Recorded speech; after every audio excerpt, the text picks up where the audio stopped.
క్రీస్తునందు ప్రియమైన సహోదరి సహోదరులారా, మన రక్షకుడును ప్రభువునైన యేసుక్రీస్తు వారి పరిశుద్ధ నామమున మీ అందరికీ ఆ హృదయపూర్వక వందనాలు తెలియజేసుకుంటున్నాను. ప్రియులారా, దేవుని పరిశుద్ధ గ్రంథము మనకు మోక్ష మార్గాన్ని చూపిస్తూ ఉంది. ఆ మోక్ష మార్గాన్ని పొందటానికి మనము శరీరానికి తీసుకునే అనుదిన ఆహారం లాగానే ఆత్మీయ ఆహారము ఇదిగో ఈ పరిశుద్ధ గ్రంథపు వాక్యాల ద్వారా మనము పొందగలుగుతాము. అయితే ఇప్పుడు మనము క్రిస్మస్ దినాలలోనికి ప్రవేశించాం. క్రిస్మస్ అంటే మీ అందరికీ తెలుసు, మనం కొన్ని వందల సంవత్సరాల నుంచి ఈ వేడుకని ప్రపంచవ్యాప్తంగా చేసుకుంటున్నాం. యేసుక్రీస్తు జన్మదినాన్ని మనందరము క్రిస్మస్గా ప్రపంచవ్యాప్తంగా జరుపుకుంటూ ఉన్నాం. ఈ యొక్క యేసుక్రీస్తు జననము మనకి సంతోషాన్ని ఇస్తుంది. ఎందుకు సంతోషాన్ని ఇస్తుందంటే, రక్షకుడు ఎక్కడో పరలోకములో ఉండవలసినటువంటి వాడు మహాకాశములు పట్టనటువంటి మహోన్నతుడైనటువంటి రక్షకుడు, ప్రభువు, నీ తండ్రి నా తండ్రి అయిన దేవుడు నరరూపధారిగా నిన్ను నన్ను పాపము నుంచి భ్రష్టు పట్టినటువంటి ఈ సమాజంలోని ఈ యొక్క సాధారణ బంధనాల నుంచి మనల్ని విడుదల చేయడానికి మనిషిగా జన్మించాడు. అలా మహోన్నతమైనటువంటి ఒక వ్యక్తి నా కోసము ఇంత త్యాగం చేశాడా, నన్ను ఇంతగా ప్రేమించాడా అనేటటువంటి ఆ సంతోషము నిజమే కదా. నేను ఏ పాటి వాడిని ప్రభువా, నన్ను రక్షించటానికి పరలోకాన్ని వీడు నరరూపధారిగా నీవు జన్మించావా. ఈ జన్మించినటువంటి వేడుకని మనం అందరము క్రిస్మస్గా జరుపుకుంటూ ఉంటాం. ఈ యొక్క క్రిస్మస్ అనేటటువంటి ఈ ఆనందములో ఒక లోతైనటువంటి దేవుని ప్రణాళిక మనకు కనపడుతూ ఉంది. ఎందుకని అప్పుడు అంటే 2000 సంవత్సరాలకు పూర్వము ప్రభువు వారు ఈ లోకంలో పుట్టకముందు అప్పుడు పరిస్థితులు ఎలా ఉన్నాయి, అక్కడ ఉన్నటువంటి ఆ యొక్క వాతావరణం ఎలా ఉంది, లోకమంతా పాప భూయిష్టమై ఉంది, పాప పంకిలమై ఉంది, నైతిక విలువలు లేక భ్రష్టులయ్యి విచ్చలవిడి జీవితంతో పురుష సంయోగులు, వ్యభిచారము, మోసము, హత్యలు ఇలాంటి అనేకమైనటువంటి దేవునికి వ్యతిరేకమైనటువంటి, ధర్మశాస్త్రానికి వ్యతిరేకమైనటువంటి క్రియలతో ఆ యొక్క లోకము మునిగిపోయింది. అయితే ప్రభువు ఎందుకు స్వయంగా వచ్చాడంటే మనకు తెలుసు. నోవహు కాలంలో జలప్రలయం ద్వారా సృష్టిని నాశనం చేశాడు, కానీ సంతాపపడ్డాడు. అయ్యో, నా బిడ్డలకి ఇంకొక అవకాశం ఇచ్చుంటే బాగుండేది అని చెప్పేసి ఆయనే నిబంధన చేసుకొని ఇంద్రధనుసుని మీద ఒక నిబంధన చేశాడు. ఇక తిరిగి ఎప్పుడు కూడా నా ప్రజలను నేను నీటితో లేదా జల ప్రళయంతో నాశనం చేయనని. అదేవిధంగా ఈసారి ఏం చేశాడంటే, జల ప్రళయంతో సృష్టిని నాశనం చేయటానికి ఇష్టపడక ఆయనే స్వయంగా నిన్ను నన్ను రక్షించడానికి మనకి మరొక అవకాశం, మార్పు పొందటానికి, రక్షణ పొందటానికి మనకి మరో అవకాశం ఇవ్వటం కోసము ప్రభువే స్వయంగా నరరూపధారిగా ఈ లోకంలో ఒక మనిషిగా జన్మించాడు. అదంతా మనకి తెలిసిన విషయాలు. అయితే ఈ మర్మం దేనికోసం జన్మించాడు ప్రభు? ఇక్కడ కొంతకాలం ఉండి లోకంలో ఉన్నటువంటి అందాలను చూసి, ప్రకృతిని చూసి ఆనందించి ఆ విధంగా కొంత కాలాన్ని గడిపి తిరిగి పరలోకం వెళ్ళడానికి కాదు. ఆయన ఒక దేశం కాడి నుంచి లోకాన్ని చదివాడు. ఆ యొక్క పరిశుద్ధ మందిరాలకు పోయి పెద్దలు లేకపోతే దైవజ్ఞులు ఆ యొక్క చెప్పేటటువంటి ఆ పరిశుద్ధ గ్రంథపు మర్మాలను తెలుసుకుంటూ ఎప్పటికప్పుడు తనను తాను ఈ యొక్క పరిశుద్ధ గ్రంథపు విలువలతో, పరిశుద్ధ గ్రంథపు జ్ఞానముతో పెరిగి ఆయన ఈ లోకానికి కావలసిన రక్షణను సువార్తగా మలచి నీకు నాకు అందించే ప్రయత్నం చేశాడు. ఎందుకు చెప్తున్నామంటే, ఎందుకు దేవుడు అక్కడి నుంచి ఇక్కడికి వచ్చాడంటే పుత్ర వాత్సల్యం. ఇవాళ మనం మాట్లాడుకునేటటువంటి ఈ యొక్క ధాన్యాంశానికి మనం పెట్టుకున్న పేరు ఏమిటంటే పుత్ర వాత్సల్యం. ఎవరు? మనము పుత్రుడు.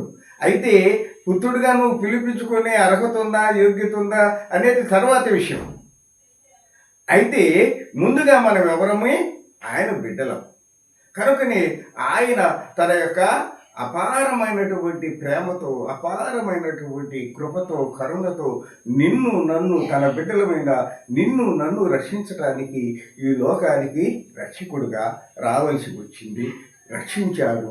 ఆ తర్వాత ఏం జరిగిందో అది తర్వాత మనందరికీ తెలిసిన విషయం. ఇప్పుడు మనము పుత్రవాత్సల్యం, ఎంత ప్రేమ కలిగిన వాడు. ఇప్పుడు నేనున్నాను, మీరున్నారు, మీకు బిడ్డలు ఉన్నారు, నాకు బిడ్డలు ఉన్నారు. అయితే ఆ బిడ్డల ఎడల ఉండే ప్రేమ, ప్రాణాన్ని త్యజించి ఒక తల్లి తన బిడ్డకు ప్రాణం ఇస్తుంది. ఇవాళంటే సిజేరియన్స్ వచ్చినాయి కాబట్టి పెద్దగా ప్రాణాపాయాలు లేవు. ఒకానొక రోజుల్లో ఈ యొక్క ఆసుపత్రులు, వైద్య పరిస్థితులు, సహాయం లేని రోజుల్లో ఎంతోమంది తల్లులు ప్రసవించలేక బిడ్డ అడ్డం తిరిగి లేకపోతే ఇంకొక రోగాలతో ఆ యొక్క ప్రసవ సమయంలోనే ప్రాణాలు కోల్పోయిన ఉదంతాలు భారతదేశంలో ప్రత్యేకించి గ్రామీణ ప్రాంతాల్లో ఎంతో ఉండేవి. ఎందుకు మరి ఆ రోజుల్లో స్త్రీలు తమ ప్రాణాలు పోతాయని తెలిసి కూడా బిడ్డలను కనాలని, ఒక తల్లి ప్రేమను పంచుకోవాలని ఎందుకు ఆరాటపడ్డారంటే అదే సృష్టిలో ఉన్న అద్భుతమైనటువంటి దేవుని ప్రేమ. అలా కనుకనే తల్లిదండ్రులకు ఎంత లోకరీతికి వాళ్ళు ఎంత పనికి వాళ్ళు అయినా, ఎంత భ్రష్టులైనప్పటికీ తమ బిడ్డలని మాత్రము ఏగవాలకుండా పెంచుకుంటారు. ఆ ప్రేమ అంత గొప్పది. మరి మనుషులమైన మనము పనికి మాలినటువంటి స్థితిలో ఉన్నటువంటి మనమే ఇంత ప్రేమ కలిగి మన బిడ్డల ఎడల మనం ఉండి వాళ్ళకి ఏగవాలకుండా, వారికి ఏ రకమైన హాని కీడు జరగకుండా కంటి రెప్పలాగా కనుపాపలాగా మనం బిడ్డలు కాపాడుకుంటున్నాం కదా. మరి నిన్ను నన్ను సృజించినటువంటి పరమతండ్రి అయినటువంటి యేసయ్య నిన్ను నన్ను నిత్య జీవంలోనికి తీసుకెళ్తానంటే మరి నిన్ను ఇక్కడ ఇదిగో ఈ అపరాధాలు, ఈ యొక్క భ్రష్ట జీవితాల నుంచి, ఈ సాతాను పెట్టినటువంటి ఈ శోధన నుంచి, ఈ యొక్క లోకాశలు, నేత్రాశలు, జేబుప టమ్మం నుంచి నీకు విడుదల దయచేసి నీకు రక్షణ అందించడం కోసం, నాకు రక్షణ అందించడం కోసం ఈ లోకానికి యొక్క నరుడిగా, బాలుడిగా జన్మించాడు. ఇప్పుడు మనం దీనికి సంబంధించిన అంశాలు పుత్రవాత్సల్యం. మనకి ఎవరికైనా పుత్రవాత్సల్యం అంటే పశువులు కూడా, పశువులు, నోరు లేని పశువులు కానీ, చిన్న చిన్న కుక్కలు కానీ, ఇంకోటి కానీ వాళ్ళ బిడ్డలకి ఇంత దెబ్బ తగిలినప్పుడు కానీ, ఇంకో హాని జరిగినప్పుడు కానీ అవి పడే బాధ, అవి అరిచే అరుపుల్లో, వాటి మూలుగుల్లో ఆ తల్లి ప్రేమ, ఆ యొక్క జంతువుల ప్రేమ మనకు తెలుస్తుంది. ప్రియమైన సహోదరి సహోదరులారు, ఎందుకంత దీని గురించి నేను వివరణ చెప్తున్నానంటే లవ్ ఆఫ్ గాడ్, దేవుని ప్రేమ ఎంత అద్భుతమైనది. మనకి ఏ యోగ్యత ఉన్నదని ప్రభు నీ కోసం నా కోసం వచ్చాడు. తండ్రి బిడ్డల యోగ్యత చూడడు. తండ్రి ప్రేమ బిడ్డల యోగ్యత చూడదు. వారిని ఏ పాటికి తన సొంతం అనే భావంలో ఉంటాడు. కాబట్టి ఆ బిడ్డ ఎంత పనికిమాలిన వాడైనా, భ్రష్టుడైనా తనని బిడ్డగానే స్వీకరిస్తాడు, బిడ్డగానే ఆదరిస్తాడు. అర్ధరాత్రి అపరాత్రి వచ్చినా తన ఇంటిలోకి చేర్చుకుంటాడు. ఇప్పుడు మనము ఇర్మియా గ్రంథంలోని 8వ అధ్యాయము 6వ వచనములో ఒక మాట చదువుకున్నాం. పుత్ర వాత్సల్యానికి సంబంధించినటువంటి కొన్ని విషయాలను మనము చదువుకుందాము. ఆ తర్వాత ప్రభువారు ఎందుకు ఈ లోకానికి వచ్చారు అనేటటువంటి విషయాలను కూడా ఊరక. ఎందుకంటే క్రిస్మస్ మాసం ప్రారంభమైంది కనుక యేసు ప్రభువారి జన్మలో ఉన్నటువంటి సత్యము, జన్మలో ఉన్నటువంటి ప్రేమ, లోక రక్షకుడుగా ఆయన ఎలా పేరు గడించాడు, ఏం చేశాడు అనే అంశాలకు సంబంధించిన కొన్ని విషయాలను మనము ఇవాళ పరిశీలన చేద్దాం. ఇర్మియా 8వ అధ్యాయము 6వ వచనములో మనం ఒక మాట చూస్తాం. 8వ అధ్యాయము 6వ వచనములో ఏం చూస్తున్నామంటే చూడండి, నేను చెవియొగ్గి వారి మాటలు విని ఉన్నాను, పనికి మాలిన మాటలు వారు ఆడుకొనుచున్నారు. నేనేమి చేసి తినని చెప్పి తమ చెడుతనమును గూర్చి పశ్చాత్తాపపడువాడు ఒకడను లేకపోయిను. ఇది ఆనాటి పరిస్థితులు ప్రభువు గమనించాడు. అందుకే అంటున్నాడు, ఏమన్నాడు, నేను చెవియొగ్గి వారి మాటలు విని ఉన్నాను, పనికి మాలిన మాటలు వారు మాట్లాడుకుంటున్నారు. పైగా ఏమంటున్నారు, నేను ఏమి చేసి తినని చెప్పి తన చెడుతనమును గూర్చి పశ్చాత్తాపపడువాడు ఒకడును లేకపోయాడు. పైగా వాళ్ళు ఏమనుకుంటారు, అసలు మనం ఏం చేసామని ప్రభువు మనల్ని ఇట్లా ఇబ్బందులు పెడుతున్నాడు, ప్రభువు మనకి ఇంత దూరం అయ్యాడు, మనల్ని ఇన్ని కష్టాలు పాలు చేశాడు, ఏం చేశాం మనం తప్పు అని దేవుణ్ణి ప్రశ్నించే పరిస్థితికి వచ్చారు. తమ పాపాలని ఒప్పుకునే స్థితిలో లేకుండా పోయారు. తమ చెడుతనం గురించి, తన లోబడని స్వభావాల గురించి వాళ్ళు ఎక్కడా పశ్చాత్తాపడినట్టు ఈ వాక్యంలో కనపడదు. ఇది అందుకని ఏమంటున్నాడు ప్రభు, ఏమంటున్నాడు, నేను చెవికి వారి మాటలు వినున్నాను, పలికి మాలిన మాటలు వారు ఆడుకొనుచున్నారు, నేనేమి చేసి తినని చెప్పి నేనేం చేశాను. చూడండి అసలు ఆ ప్రశ్నలో ఎంత దాన్ని ఏమంటాము, ఎదిరించే స్వభావం, మూర్ఖపు స్వభావం కనబడుతుంది. నేను ఏమి చేసి తినని చెప్పి తన చెడుతనమును గూర్చి పశ్చాత్తాపడేవాడు ఒకడు లేకపోయాను. అలాంటి పరిస్థితుల్లో ఆ రోజుల్లో మరి ప్రభువు ఈ లోకములో లోకరక్షకుడుగా జన్మించక ముందు ఉన్నటువంటి ఆ ఇశ్రాయేలీలు, ఆ మధ్య ప్రాచ్యంలో ఉన్నటువంటి ప్రజల స్థితి అలా ఉంది.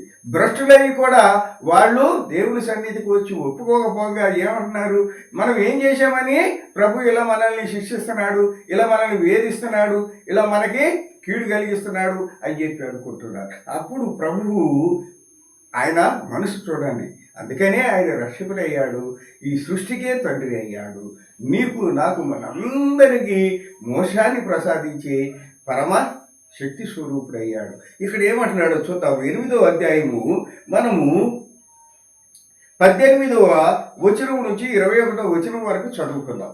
ఇక్కడ తండ్రి ప్రేమ కనపడుతుంది, ఇక్కడ పిల్లల వ్యతిరేకత కనపడింది. 8వ అధ్యాయం 6వ వచనంలో పిల్లల ఎదురు తిరిగే స్వభావం మనం చదివాము. ఇప్పుడు తండ్రి ప్రేమ గురించి, ఆ పుత్ర వాత్సల్యం గురించి ఇక్కడ చదువుకుందాం. 8వ అధ్యాయము 18వ వచనం నుంచి 21వ వచనం వరకు. నా గుండె నా లోపల సొమ్మసిల్లుచున్నది, నేను దేని చేత దుఃఖోపశాంతి నొందుదును. యెహోవా సీయోనులో లేకపోయినా, ఆమె రాజు ఆమెలో లేకపోయినా అని బహుదూర దేశము నుండి నా ప్రజల రోదన శబ్దము వినబడుచున్నది. వారి విగ్రహముల చేతను అన్యమైన మాయారూపముల చేతను నాకేల కోపము తెప్పించివి. కోతకాలము గతించి ఉన్నది, గ్రీష్మకాలము జరిగిపోయెను, మనము రక్షణ పొందకే ఉన్నాము అని చెప్పుదురు. నా జనుల వేదనను బట్టి నేను వేదన పడుచున్నాను, వ్యాకుల పడుచున్నాను, ఘోర భయము నన్ను పట్టి ఉన్నది. చూడండి, ప్రతి మాటలో పశ్చాత్తాపడవలసిన బిడ్డలేమో మేమేం చేశామని అంటున్నారు. కాపాడి రక్షించేటటువంటి సర్వసృష్టికర్త అయినటువంటి యెహోవా దేవుడు ఏమంటున్నాడు ఇక్కడ, నా గుండె నా లోపల సొమ్మసిల్లిస్తున్నది. ఒక మనిషి, సాధారణమైన మనిషి తన బిడ్డల చెడు ప్రవర్తన చూసి కుంగి బాధపడేటప్పుడు ఏమంటాడు అదే అంటున్నాడు. ఒక సాధారణ మనిషిలాగా తండ్రి అయినటువంటి యేసుప్రభు ఏమంటున్నారు, నా గుండె నా లోపల సొమ్మసిల్లిపోయింది. అంటే శక్తి కోల్పోయాను. ఎందుకు కోల్పోయాను? తండ్రికి కుటుంబానికి బిడ్డలే బలం. అలాంటి బిడ్డలే ఎదురు తిరిగి ఆ బలాన్ని బలహీనంగా మార్చి భ్రష్టులైపోతుంటే ఆ కన్న తండ్రి గుండె సొమ్మసిల్లిపోయిందంట. నేను దేని చేత దుఃఖోపశాంతి నొందుదును, దేనిని బట్టి నేను ఈ యొక్క విషాదాన్ని, ఈ బాధను నేను మర్చిపోయేది? ఎందుకని? నా బిడ్డలు ఇట్లా భ్రష్టులయ్యారు. ఎవడో బయట వాళ్ళు అయితే నేను పట్టించుకోను. సాధారణ అయితే వాడిని తోసేసాను, వాడితో పోయిన వాళ్ళు వాడిని ఎక్కడో ఆకాశంలో భూమండలంలో కొంతకాలం తిరుగుతారు. కానీ మీరు స్వయంగా నా స్వరూపంలో చేసుకున్న నా బిడ్డలు కదా. అలాంటి మీరు ఇలా భ్రష్టులైనప్పుడు నేను ఇంకెక్కడి నుంచి? అలిసిపోయి వచ్చినటువంటి తండ్రికి ఇంట్లో బిడ్డల యొక్క ప్రేమపూర్వకమైన ఆదరణ సంతోషాన్ని ఇస్తుంది, ఆదరణని ఇస్తుంది, ప్రేమను పంచుతుంది. అలా ప్రేమని, ఆదరణని రాగానే తండ్రిని సంతోషంగా ఆహ్వానించి ఇంట్లోకి తీసుకెళ్లాల్సిన బిడ్డలు ఏమైపోయారు? భ్రష్టులు అయిపోయారు. అందుకని నాకు ఇంకెక్కడ శాంతి, నా దుఃఖానికి ఎక్కడ నాకు ఉపశాంతి ఎక్కడ దొరుకుతుంది అని దేవుడు అంటున్నాడమ్మా. చూడండి ప్రియమైన సహోదరి సహోదరులారా, ఇంత ప్రేమ కలిగిన తండ్రి, నా గుండె సొమ్మసిల్లిపోయింది, దేని చేత దుఃఖోపశాంతి నేను పొందాలి? ఎవరి వల్ల నేను పొందేది? నా బిడ్డలే నాకు ఎదురు తిరిగితే ఇంకా నాకు మనశ్శాంతి ఎక్కడ అని చూడండి. ఆ తండ్రి వేదన, ఆ తండ్రి బిడ్డల ఎడల కలిగినటువంటి ఆ ప్రేమను చూడండి. యెహోవా సీయోనులో లేకపోయినా నిన్నటిదాకా మీతో పాటు ఆ యెరూషలేము మందిరంలో ఉంటానని మీకు మీ పితరులకు వాగ్దానం చేసి నిబంధన చేసినటువంటి యెహోవా దేవుడు ఇవాళ సీయోనులో లేడు. ఎందుకు లేడని చెప్పాల్సి వస్తుంది? మీరందరూ భ్రష్టులైపోయారు, అందుకని దేవుని సన్నిధి మీ నుంచి వెడలిపోయింది. ఇప్పుడు ఎటు చూసిన వేదను, సోదరులు, నరకయాతనలు, అనేక రకాలైనటువంటి భయంకరమైన పరిస్థితులు ఆ రాజ్యంలో, ఇశ్రాయేల్ రాజ్యంలో ఉన్నాయి. అందుకనే అంటున్నాడు, యెహోవా సీయోనులో లేకపోయినా, ఆమె రాజు ఆమెలో లేకపోయినా. యెరూషలేము పట్టణం అంటే ఎవరు? దేవుని వధువు, దేవుని వధువు, ఆయన స్వీకరించబోయేటటువంటి నవవధువు. ఎంతో పరిశుద్ధంగా, పవిత్రంగా, పురుషుని ఎరిగిన దాని వలె మరియమ్మ గారు ఎలా ప్రభువుని పురుషుని ఎరగిన దాని వల్లే పరిశుద్ధంగా బిడ్డనకని ఈ లోక రక్షకుడుగా ఇచ్చిందో, అలాగే నవవధువైన యెరూషలేము పట్టణము తండ్రికి రక్షకుడైనటువంటి ప్రభువుకి నవవధుగా ప్రదానం చేయబడినటువంటి ఆ యొక్క యెరూషలేము పట్టణము తన బిడ్డల ప్రవర్తన బట్టి ఇప్పుడు ఏమైపోయింది? పతనం అయిపోయింది. అదే అంటున్నాడు, ఆమె రాజు ఆమెలో లేకపోయినా, నీవు పడిపోయినాక, భ్రష్టురాలైనాక ఇంకా ప్రభువు నీ దగ్గర ఎదుర్కొంటాడు. కాబట్టి తరువాత అని ఈ మాటలు ఎవరు అంటున్నారు? యెహోవా సీయోనులో లేకపోయినా, ఆమె రాజు ఆమెలో లేకపోయినా అని ఎవరు అన్నారు? దూర దేశము నుండి నా ప్రజలు రోదన శబ్దం వినపడుచున్నది. దూర ప్రాంతాల్లో ఎక్కడో చల్లా చెదిరిపోయినటువంటి ఇశ్రాయేలు జనాంగం కన్నీరు కారుస్తున్నారు, ఏడుస్తున్నారు. నెహెమ్యా ప్రార్థన మనం చూశాం, అలాగే ఎజ్రా గారి ప్రార్థన చూశాం, జెరుబ్బాబెలు ప్రార్థన చూశాం. వీళ్ళందరూ చెదిరిపోయినటువంటి ఆ యెరూషలేము, ఆ ఇజ్రాయేల్ జనాంగాన్ని గురించి కన్నీరు కార్చారు. దానియేలు గారు 70 సంవత్సరాలు ఎదురు చూశాడు. కాబట్టి ఇలాంటి భక్తులందరూ ఎక్కడెక్కడో ఉండి తమ యొక్క దేశమైనటువంటి దేవుని నిలయమైన యెరూషలేము పట్టణం గురించి ఏం చేస్తున్నారు చూడండి. దూరదేశం నుండి నా ప్రజల రోదన శబ్దం వినపడుతున్నది. వాళ్ళ కన్నీళ్లు, వాళ్ళ బాధ, వాళ్ళ ప్రార్థన నాకు వినపడుతున్నది. ఎక్కడికి పోయాడు మా దేవుడు? మా యొక్క రక్షకుడైనటువంటి తండ్రి ఎక్కడికి పోయాడని వాళ్ళ బాధ నాకు వినపడుతుంది. అయితే నేనెందుకు ఇలా చేయాల్సి వచ్చింది? సీయోన్ని ఎందుకు నేను వదిలిపెట్టాల్సి వచ్చింది? నాకు ప్రదానం చేయబడిన యెరూషలేము నగరాన్ని, పట్టణాన్ని, మందిరాన్ని ఎందుకు నేను విడవవలసి వచ్చిందో ఇక్కడ చెప్తున్నాడు చూడండి. వారి విగ్రహముల చేతను, అన్యమైన మాయారూపముల చేతను నాకేల కోపం తెప్పించాడు. చేయొద్దన్న పరుడు, నేను తప్ప వేరొక దేవుడు లేడని మోషే గారి చేత ధర్మశాస్త్రం రాయించబడితే ఆ మాటను నిర్లక్ష్యం చేశారు. పిచ్చి బొమ్మలకి పూజలు చేయటం మొదలుపెట్టారు. యెజబేలు దేవతలకు, బయలుదేవతలకు పూజలు చేయటం మొదలుపెట్టారు. ఈజిప్టులో నుంచి, ఐగుప్తులో నుంచి, అనేక సంవత్సరాల మీ శ్రమం నుంచి, మీ యొక్క భయంకరమైన దాస్యము నుంచి విడుదల చేసి మీకంటూ ఒక పాలు తేనెలు పారేటటువంటి రాజ్యాన్ని మీకు ఇస్తే ఆయన ప్రేమను, ఆయన కృపను అన్నిటినీ మర్చిపోయి చివరికి ఎంత దరిద్రంగా తయారు చూడండి. వారి విగ్రహముల చేతను, అన్యమైనటువంటి మాయారూపముల చేతను నాకేళ్ళ కోపం తెప్పించింది. తండ్రికి ఇష్టం లేని పని చేస్తే ఏ తండ్రి అయినా కోపడ్డ. మనకు ఊరక ఎదురొస్తేనే ఎందురా పెద్ద చిన్న లేకుండా ఎదురొస్తామని అంటాం ఇంట్లో ఎవరన్నా ఎదురొస్తే. ఎందుకని? ఆ గౌరవము, ఆ విలువ ఉండాలి తండ్రికి, ఎందుకంటే కుటుంబ యజమాని. కాబట్టి ప్రియమైనటువంటి వారులారా, ఇక్కడ ప్రభు అడుగుతుంది ఏంటి? విగ్రహాల చేతను, అన్యమైన మాయారూపముల చేత వాళ్ళు పూజలు చేయటం ఎందుకు? నాకు కోపం తెప్పించడం ఎందుకు? శోకకాలం, కోతకాలం గతించి ఉన్నది. ఇలా వాళ్ళు నన్ను మర్చిపోయారు, నా ఎడల వినయాన్ని మర్చిపోయారు, విధేయతను మర్చిపోయారు, నన్ను పూజించటం మర్చిపోయారు, నన్ను ధ్యానించటం మర్చిపోయారు. అన్ని దేవతలను, బయలుదేవతలు, యజబేలు దేవతలను పూజలు చేస్తూ ఆ విగ్రహాలకి ఆ బలులు అర్పించుకుంటూ భ్రష్ట జీవితాన్ని జీవిస్తూ, విచ్చలవిడి జీవితాలు జీవిస్తూ, పురుష సంయోగులుగా, స్త్రీ సంయోగులుగా, వ్యభిచారులుగా భ్రష్టమైనటువంటి రీతిగా బ్రతుకుతూ ఉన్నారు. కాబట్టి వాళ్ళని నేను వదిలివేశాను. ఇలా వదిలేసి ఎంతకాలం అవుతుందో తెలుసా? కోతకాలము గతించి ఉన్నది. అంటే వాళ్ళు రక్షణ పొందవలసినటువంటి టైం అయిపోయింది. తర్వాత గ్రీష్మకాలం వచ్చింది.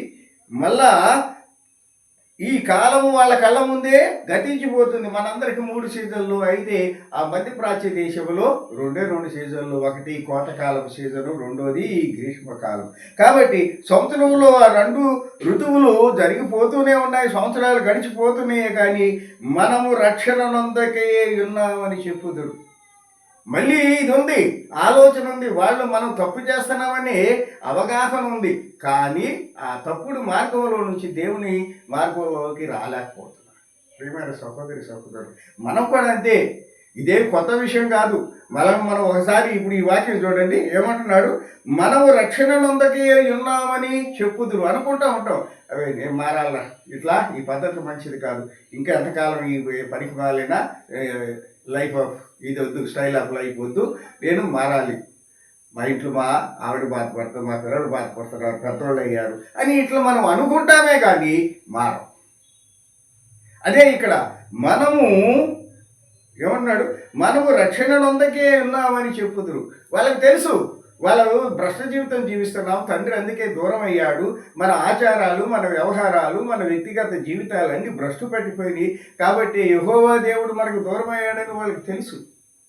కానీ తెలిసి కూడా వాళ్ళు ఆ యొక్క మార్గం నుంచి బయటికి రాలేకపోతున్నారు. కాబట్టి ప్రియమైన సహోదరి సహోదరుల, ఇలాంటి భయంకరమైన పరిస్థితుల్లో ప్రభువు లోక రక్షకుడుగా ఈ లోకానికి రావాల్సి వచ్చింది. ఎందుకంటే ఒక్క క్షణము చంపివేయాలంటే, కానీ ప్రేమ కలిగిన తండ్రి నిన్ను నన్ను చంపడు, పైన మనం ఎవరము ఆయన బిడ్డలము. కాబట్టి వాత్సల్యం కలిగిన ఆ తండ్రి ఇప్పుడు ఏం చేశాడు? తన తండ్రి అయినటువంటి యెహోవా దేవునితో మాట్లాడి కుమారుడిగా ఈ లోక రక్షకుడిగా భూమి మీద 2000 సంవత్సరాలకు పూర్వము జన్మించి ఈ లోకాన్ని రక్షించాలనే ప్రయత్నముతో భాగంగా ఇదిగో కన్యకైన మరియ గర్భంలో ఒక బిడ్డగా పరిశుద్ధాత్మ శక్తితో జన్మించటం జరిగింది. ఇప్పుడు అపోస్తలుల కార్యాలకు వెళ్దాము. అపోస్తలుల కార్యాలు 3వ అధ్యాయము 26వ వచనం. అపోస్తలుల కార్యములు 3వ అధ్యాయము 26వ వచనములో దేవుని జన్మ గురించి, దేవుని యొక్క రాకడ గురించి, మొదటి రాకడ, రక్షణ కొరకు, నీకు నాకు రక్షణ కల్పించడం కొరకు వచ్చిన ఆ మొదటి రాకడికి సంబంధించిన కొన్ని విషయాలు పేతురు గారు ఇక్కడ చెప్పడం జరిగింది. అపోస్తలుల కార్యములు 3వ అధ్యాయము 26వ వచనం ఏమన్నాడు చూడండి. దేవుడు తన సేవకుని పుట్టించి మీలో ప్రతి వానిని వాని దుష్టత్వం నుండి మళ్లించుట వలన మిమ్ము ఆశీర్వదించుటకు ఆయనకు మొదట మీ యొద్దకు పంపినని చెప్పాను.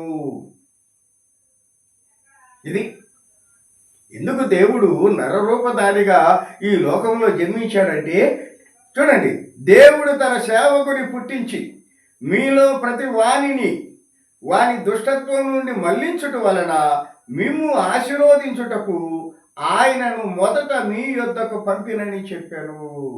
Why he came to this world?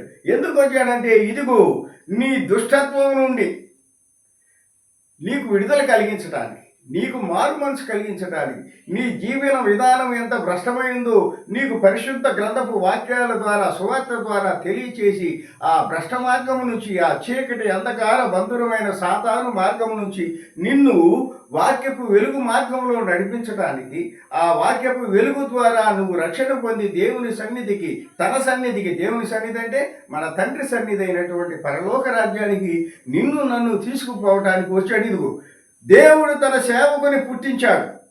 భయంకరమైన పరిస్థితులు ఉన్నాయి, చూశాము. ఎదురు తిరిగే బిడ్డలు, లోబడనలోని బిడ్డలు, మాట వినే పరిస్థితి లేదు, విచ్చలవిడి జీవితాలు. అలాంటి పరిస్థితుల్లో దేవుడు లోకాన్ని నశింప చేయటం ఇష్టము లేక ఇదిగో రక్షణకర్తగా భూమి మీద జన్మించాడు. అదే ఇక్కడ చెప్తున్నాడు పేతురు గారు.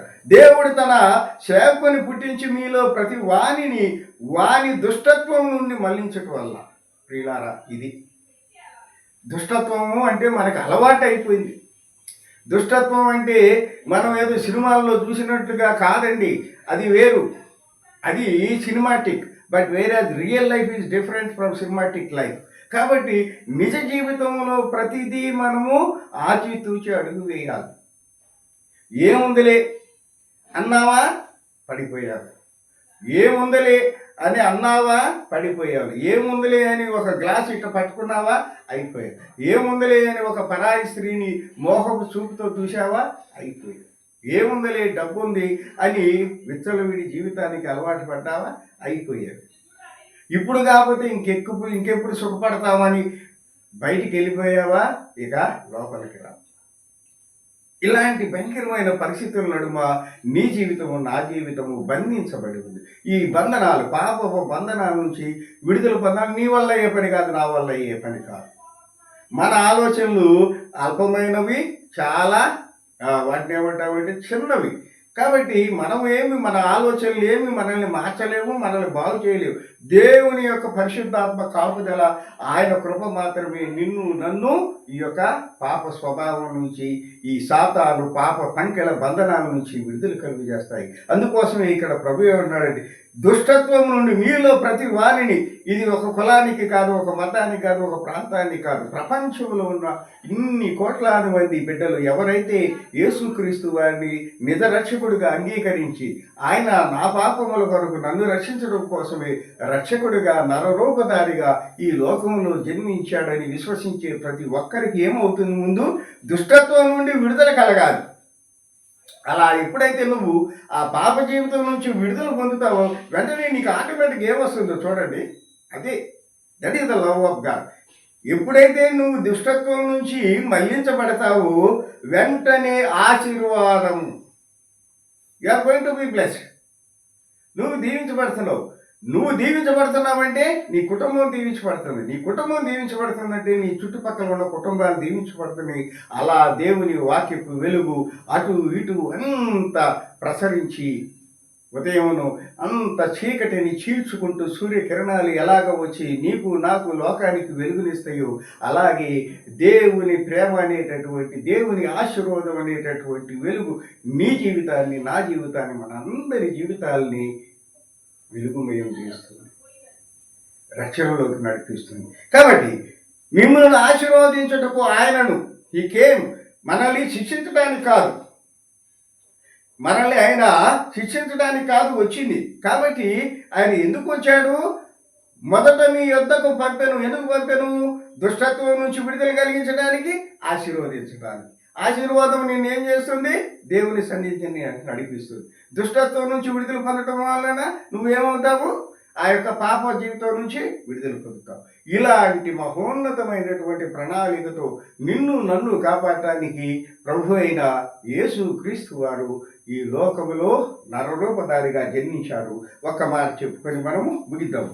లూకా సువార్త 2వ అధ్యాయము 10వ వచనములో ఒక అందరికీ తెలిసిన మాట, ఈ ఒక్క మాట చదువుకొని, దేవుడు ఈ లోకములో మనిషి రూపము ఎందుకు ధరించాడు, ఆ యొక్క నరరూపధారిగా జన్మించి ఏమి సాధించాడు, నీకు నాకు ఏమి సంపాదించాడు, తండ్రిగా ఆయన మనకిచ్చినటువంటి ఆస్తి ఏమిటి, ఆయన మనకిచ్చిన భాగ్యం ఏంటి, ఆయన మనకిచ్చిన ఆశీర్వాదములు ఏంటి, ఇవన్నిటినీ మనము మరి కొంతకాలము ధ్యానం చేసుకుందాము. ఇప్పుడు ఈ 10వ వచనము లూకా సువార్త 2వ అధ్యాయము 10వ వచనము చదువుకుందాం.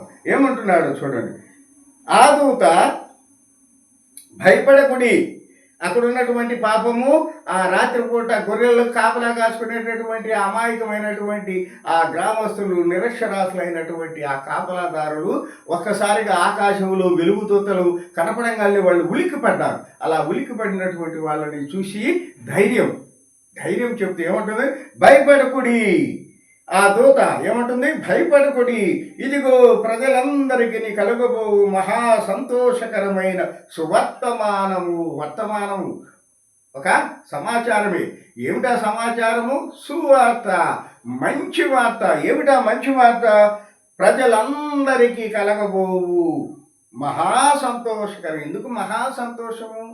నాశనం నుంచి, నరకం నుంచి, ఆ యొక్క పాతాళ బంధనాల నుంచి నీకు విడుదల కలిగజేసి నిన్ను పరలోకం తీసుకెళ్ళటానికి ఒక మార్గం చూపించడానికి వచ్చాడు. ఇంతకంటే సంతోషకరమైనటువంటిది ఏముంటుంది? కాబట్టి యేసుక్రీస్తు ప్రభు వారిని ఈ క్రిస్మస్ దినాల్లో నీ ఇంటిలోకి, నా ఇంటిలోకి, నీ హృదయంలోకి, నా హృదయంలోకి ఆహ్వానించి, ప్రభువా నాలోకి రా, దుష్టత్వం నుంచి నాకు విడుదల చేయి, నన్ను ఆశీర్వదించు, నా కుటుంబాన్ని ఆశీర్వదించు, నీ సన్నిధి చేరు పర్యంతము విశ్వాసముతో నీతివంతంగా జీవించడానికి నీ పరిశుద్ధాత్మ శక్తిని నాకు తోడుగా నీవని ప్రార్థన చేసి ప్రభువుని మన ఇంట్లోకి ఆహ్వానిద్దాం. మరి మీరు సిద్ధమా? ప్రియమైన సహోదరి సహోదరులారా, ఎప్పుడైనా వాక్యాన్ని వాక్యంగా వినండి. ఇదేదో వింటున్నాము, అతను ఏదో చెప్తున్నాడు అని కాదు, నేనేం చెప్తున్నాననేది కాదు, నేనెవరిననేది కాదు, వాక్యము సత్యమా కాదా, క్రీస్తు ప్రభువు వారు నిన్ను నన్ను రక్షించడానికి పుట్టాడా లేదా అనేటటువంటి ఆ చిన్న మర్మాన్ని మీరు కనుక గ్రహించగలిగితే చెప్పేవాడితో సంబంధమే లేదు. రక్షణ ఆటోమేటిక్గా మీ ఇంట్లో ఉంటుంది. నేను కాదు ముఖ్యము, నా నోరు కాదు, దేవుని శక్తి, పరిశుద్ధాత్మ శక్తి మీతో మాట్లాడుతూ ఉండగా మీ హృదయాలను మీరు దేవునికి సమర్పించుకోవడానికి సిద్ధంగా ఉండండి. గాడ్ బ్లెస్ యూగా. ప్రార్థన చేసుకుంటాం. ప్రేమ కలిగిన నా తండ్రి, కృప కలిగిన యేసయ్య, నీ పుత్ర వాస్తవ్యానికి సంబంధించి నాయన కొన్ని వాక్యాలు ధ్యానించుకున్నాం. నాయన ఎంత ప్రేమ కలిగిన నాయన, మేము లోబలనోళ్ళని పిల్లలమని, అని ఎదురు తిరిగే పిల్లలమని, పశ్చాత్తాపం పడనటువంటి వారమని, భ్రష్టులమని తెలుసుకోవడం నాయన, మమ్మల్ని రక్షించడం కోసం, నరకాగ్ని నుంచి తప్పించడం కోసం నా తండ్రి విడవకూడనటువంటి మహోన్నతమైన పరలోక రాజ్యాన్ని వీడి నాయన సామాన్యమైన ఒక నరుడిగా జన్మించి నాయన అనేకమైనటువంటి శ్రమలు, నాయన అవమానాలు ఉంది మమ్మల్ని రక్షించిన మా తండ్రి, మా దేవ స్తోత్రం. మీ ప్రేమను బట్టి స్తోత్రం, మీ కృపను బట్టి స్తోత్రం. నా తండ్రి, ఇదిగో నాయన వాక్యమైన బిడ్డలందరి హృదయంలో నాయన క్రిస్మస్ వెలుగులు నింపండి. నాయన మీ జన్మ వేడుకల్లో నాయన దాగి ఉన్న మీ ప్రణాళికను, మీ ప్రేమను గుర్తు చేసుకుంటూ ప్రజలందరూ నాయన విశ్వాసంతో రక్షణ పొంది మీ కృపకు పాత్రలో ఉన్నట్లుగా దీవించమని యేసు నామమున ప్రార్థించి అడిగి వేడుకుంటున్నాం తండ్రి. ఆమేన్.